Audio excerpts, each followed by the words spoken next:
Ce n'est pas une lutte contre les autres, mais une victoire silencieuse sur nos propres impulsions. Celui qui contrôle son esprit n'a plus besoin de contrôler le monde. 2.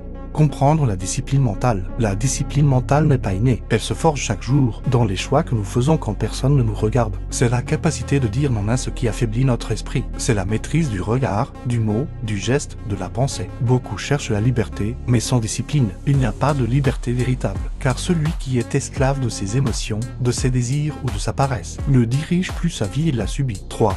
Les ennemis de la discipline mentale. Le plus grand ennemi n'est pas le monde extérieur, c'est le bavardage intérieur, la peur du jugement, le besoin de plaire, le doute qui ronge chaque décision. Ces voix, dans notre tête, nous détournent de notre axe. Pour les faire taire, il faut apprendre à observer sans réagir, à écouter sans se perdre, à ressentir sans se soumettre. La discipline mentale, c'est la conscience au milieu du chaos. 4. Les piliers de la discipline mentale. Premier pilier, la clarté. Tu dois savoir ce que tu veux. Sans direction, ton mental se disperse. Deuxième pilier, la constance. Chaque jour, un pas, même petit, même invisible. Ce n'est pas l'intensité qui compte, mais la régularité. Troisième pilier, le silence. Dans le silence, tu apprends à écouter ton vrai toi, pas celui que le monde t'impose. Quatrième pilier, la rigueur. La rigueur n'est pas une prison, c'est une architecture intérieure, un cadre dans lequel ta liberté peut s'épanouir sans se perdre. 5. Exercice quotidien. Réveille-toi à la même heure, même les jours sans motivation. Médite 10 minutes sans musique. Écris chaque soir ce que tu as bien fait et ce que tu peux mieux faire. Évite le superflu dans la parole, dans la nourriture, dans le divertissement. Ces petits gestes répétés renforcent ton mental, car le cerveau apprend par la répétition, non par la promesse. 6. C'est la paix intérieure comme récompense. Le but de la discipline mentale n'est pas la rigidité, c'est la paix. Un esprit discipliné et calme, même au cœur du désordre. Il avance sans se presser, il parle sans s'agiter. Le calme n'est pas un don,